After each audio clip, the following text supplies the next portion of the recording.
মহালয়ার সকালটাই শুরু হলো বৃষ্টি দিয়ে। ধুর, ভালো লাগে না। এবারে পুজোতেও মনে হচ্ছে বৃষ্টি হবে। সারা বছর আমরা এই কটা দিনের জন্য অপেক্ষা করে থাকি, আর এই দিনগুলিতেও যদি বৃষ্টি হয় তাহলে সত্যিই ভীষণ খারাপ লাগে। যাই হোক, প্রত্যেক বছরের মতো এবারেও আমার ওই 4:30টার সময় ঘুম ভেঙে গেছিলো। তো আমি ফোনে রেডিও চালিয়ে মহালয়াটা শুনছিলাম। আগে তো আমরা রেডিওতে মহালয়া শুনতাম, তারপর রেডিওতে শেষ হলেই আমি আর ভাই ছুটতাম টিভিতে মহালয়া দেখতে আমার জেঠু বাড়িতে। উফ, সেই দিনগুলো মনে পড়লে আজও মনটা ভালো হয়ে যায়। তখন আমাদের গ্রামে কারেন্ট ছিল না, ওই ব্যাটারিতে টিভি চলতো, সাদা কালো ছবি। আমার না ছোটোবেলার কথা খুব মনে পড়ে। যদি ফিরে পেতাম আবার সেই দিনগুলো। আচ্ছা, এবার বর্তমানে ফিরে আসা যাক। অনেক তো হলো অতীতের স্মৃতিচারণা। আজ মহালয়া বলে আগে থেকেই ভেবে রেখেছিলাম আজ একটু স্পেশাল রান্নাবান্না হবে, তো সেই মতোই শুরু করে দিয়েছি। সকালে ব্রেকফাস্টে আজ গরম গরম ফুলকো লুচি আর নারকেল দিয়ে ছোলার ডাল। কার কার এই কম্বোটা খেতে ভালো লাগে কমেন্টে জানিও। নারকেল দিয়ে তৈরি যে কোনো জিনিসই আমার দারুণ লাগে খেতে। আর মাম্মা ওদিকে ঘুমাচ্ছে, মাম্মা মানে আমার ছেলে। আর আমার বর গেছে বাজারে, তাই আমি তাড়াতাড়ি করে রান্নাটা করছি।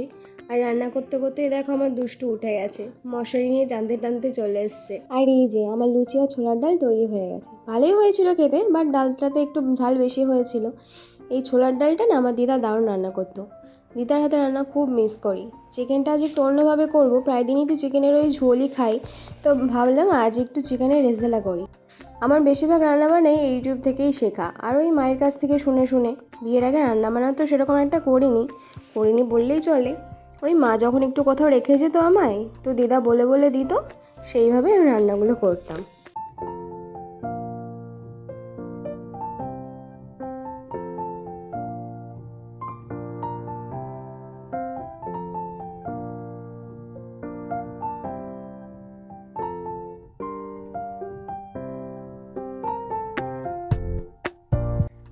আজ অভ্রকে একটু চিকেন দিয়েছি।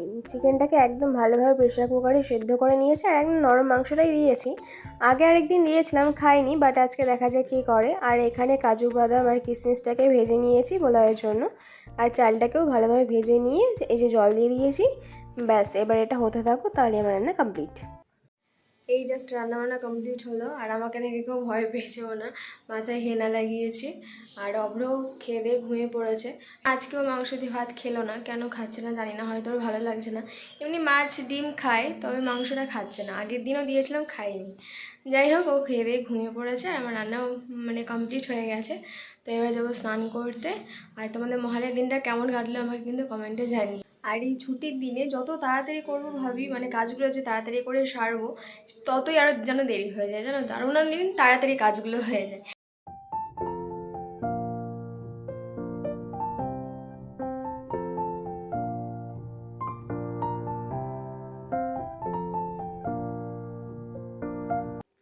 আজ লাঞ্চে ছিল পোলাও, আর এই যে চিকেন রেজালা, আর পেঁপে চাটনি করবো ভেবেছিলাম, বাট আর টাইমে পারিনি গো। এই রান্না করতে করতে এতটা লেট হয়ে গেছিলো যে আর পেঁপে চাটনিটা আর করিনি। আর বিকেলে এসেছিলাম একটু ছাদে জামা কাপড়গুলো তোলার জন্য, একটা জামা কাপড়ও শোকায়নি। সারাদিনই মেঘলা ছিল, তো জামা কাপড়গুলো একটাও শোকায়নি। তো জামা কাপড়গুলো তুলে এখন এই সিঁড়ির এখানে রেখে দেবো, আর বাকি যেগুলো থাকবে সেগুলো ঘরে নিয়ে গিয়ে মেলে দেবো। পাখা চালিয়ে দিলেই ওগুলো প্রায় শুকিয়ে যাবে। আর অভ্ররও খাওয়ার টাইম হয়ে গেছে, তাই অভ্রকে আজকে ওটস দিয়েছি, ওটস আর কলা মিশিয়ে দিয়েছি। ওর মিষ্টি না হলে একদম খেতে চায় না। তাই একদিন কলা দিই, নাহলে খেজুর দিই, এই পাল্টে পাল্টে দিয়ে ওকে দিতে হয়, তাহলে ভালো খায়।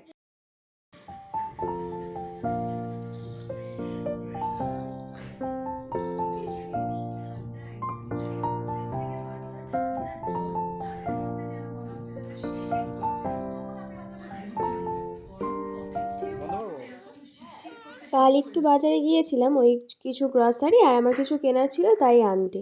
তো আমার জন্য দেখো একটা এই যে স্কেচ আইলাইনার কিনেছি, আর দুটো স্ক্রাঞ্চিস, একটা ল্যাকমি সিসি ক্রিম, আর দুটো নেল পলিশ। নেল পলিশের কালার দুটো কেমন হয়েছে কমেন্টে জানিও কিন্তু। এই সবুজ কালারটা কেন এমন লাগছে জানি না, তবে এতটা ডার্ক না, আর একটু লাইট কালার। আর আমার ব্যাকগ্রাউন্ডে যে এত আওয়াজ পাচ্ছ না, অভ্র এখন খেলা করছে, একা একাই কথা বলছে। তো এখানে বর্মশাই আমাকে একটু নেল পলিশ পরিয়ে দিচ্ছিল। না না, একদমই নিজে থেকে না, অনেক বলার পরে তারপরে পরিয়ে দিচ্ছে। আর আমার পাটাকে প্লিজ ইগনোর করো। নখগুলো কেটে ফেলেছি, নখগুলো আমার বড় হয়ে না নিজে থেকেই ভেঙে যায়, তাই জন্য কেটে ফেলেছি বলে এত বাজে লাগছে দেখতে। ভাবলাম সন্ধ্যেবেলায় সবাই মিলে একটু ঘুরতে বেরোবো, কারণ আজকে মহালয়া, তো আজকে ওর ছুটি ছিল। তারপর হলো সবাই মিলে আজকে একটু সন্ধ্যাবেলা ঘুরতে বেরোবো। তা আবারও ঘুমিয়ে পড়েছে, কারণ সারাটা দুপুরও ঘুমায়নি, দুষ্টুমি করেছে, কাউকে ঘুমাতেও দেয়নি। ও সন্ধ্যাবেলা ঘুমিয়ে পড়েছে আর এখনও ওঠেনি। এখন 8টা বাজে, এখনও ওঠেনি। আজকে মনে হয় আর উঠবে না, রাত্রে জ্বালাতন করবে। কী আর করবো। আর আজকে এখন রান্নাবান্নাও নেই, কারণ দুপুরে যা করেছিলাম ওটাই আছে, ওটাই খেয়ে নেবো। তো রান্নাবান্নাও নেই। তো এখন কালকে তোর অফিস আছে, তাই সবজিগুলো কেটে রাখবো, তাহলে আমার সকালবেলা উঠে একটু হেল্প হবে। সবজিগুলো কেটে নিয়েছি, আর এই ফলগুলো দেখো ও সেই রবিবারে এনে দিয়েছিল, তো রাখবো রাখবো করে ফ্রিজে রাখাই হয়নি। তো সবজিগুলো আর ফলগুলো একবারে ফ্রিজে রেখে দিলাম। তো আজকের এই ব্লগটা তোমাদের কেমন লাগলো প্লিজ কমেন্টে জানিও, আর ভালো লাগলে একটা লাইক করে দিও। আর আরও এরকম ব্লগ দেখার জন্য আমার চ্যানেলটিকে সাবস্ক্রাইব করে পাশে থেকো। তোমরা ভালো থেকো, সুস্থ থেকো, বাই।